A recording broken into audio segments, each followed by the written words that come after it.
Lo pernah nggak sih nungguin sesuatu bertahun-tahun, dan pas akhirnya dateng, lo seneng banget tapi juga ngerasa, kok cuma segini? Gua nonton Fantastic Four persis dengan perasaan itu. Seneng, lega, excited. Tapi juga sedikit hampa. Ini bukan cuma ribut biasa. Ini kayak Marvel akhirnya bilang, oke, kita serius sekarang. Ini keluarga pertama Marvel bro, bukan karakter figuran. Dan hasilnya, ya let's talk. Pertama-tama, shout out dulu buat Vanessa Kirby sebagai Sue Storm. Dear God, dia kayak jantung emosional film ini. Ada satu adegan di tengah kerumunan, dia ngomong soal keluarga, soal cinta ibu ke anaknya, dan dia bilang, aku nggak akan ngorbanin anakku untuk dunia ini, tapi aku juga nggak akan ngorbanin dunia ini untuk anakku. Ku merinding sejadinya. Itu kalimat yang nancep di dada. Secara visual, film ini juga punya vibe yang beda. Mereka bawa nuansa retro 60-an, tapi tetap kelihatan modern. Desain produksinya cakep, dan ada semacam kehangatan yang bikin film ini kerasa lebih manusiawi. Marvel kayak bilang, superhero juga punya rasa, onta-onti. Dan buat yang awalnya ragu soal Peter Pascal sebagai Richards dan Joseph Quinn sebagai Johnny, tenang, bro. Mereka ngasih energi yang oke, walau emang belum sampai ikonik. Tapi ini baru langkah pertama, dan mereka deliver cukup solid. Tapi ya, gak bisa dipungkiri, film ini juga punya PR besar. Galactus, gue pengen ngerasa, wah ini ancaman gede. Tapi malah kerasa kayak boss level yang muncul tiba-tiba di akhir game. Terburu-buru dan gak semegah hype-nya. Silver Surfer jadi highlight sih. Itu bener.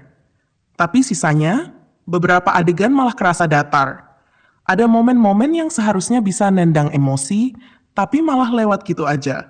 Kayak mereka buru-buru ngasih kita semua hal dalam 2 jam, padahal karakter-karakternya butuh waktu buat tumbuh.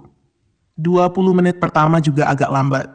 Gua ngerti mereka bangun fondasi, tapi di era film superhero yang semuanya harus cepat dan padat, opening yang terlalu nyantai bisa bikin orang mikir, ini beneran Marvel gak sih? Dan soal post-credit scene, gue jujur kecewa. Dr. Doom, udah dikasih teaser tapi gak ngasih rasa. Kurang nendang, kurang wow, kurang Doom. Tapi walaupun begitu, gue gak bisa benci film ini. Malah gue seneng. Karena film ini punya niat baik. Fantastic Four tuh kayak anak pertama yang baru belajar jalan. Masih jatuh-jatuh, belum lincah, tapi kita lihat potensinya. Film ini lebih bagus dari semua versi sebelumnya. Lebih matang, lebih hangat, dan yang paling penting, lebih manusia. Bukan soal seberapa kuat lo bisa ngelempar api, tapi seberapa kuat lo bisa jaga keluarga lo di tengah kekacauan dunia. Apakah film ini masterpiece? Enggak. Apakah layak ditonton? 100% iya. Dan buat lo yang ngerasa jenuh sama superhero, coba deh nonton ini. Karena ini bukan tentang pahlawan, ini tentang keluarga. Gimana menurut lo? Lo puas sama debut Fantastic Four di MCU? Atau lo masih nunggu versi yang lebih fantastic baby? Tulis pendapat lo di kolom komentar, klik like kalau lo suka gaya review kayak gini, dan jangan lupa subscribe biar gak ketinggalan review-review film seru lainnya. Gua Ikal, pamit dulu. Dan ingat, kekuatan paling besar kadang cuma butuh 4 orang di satu meja makan. Peace. Stay fantastic baby. Bye-bye.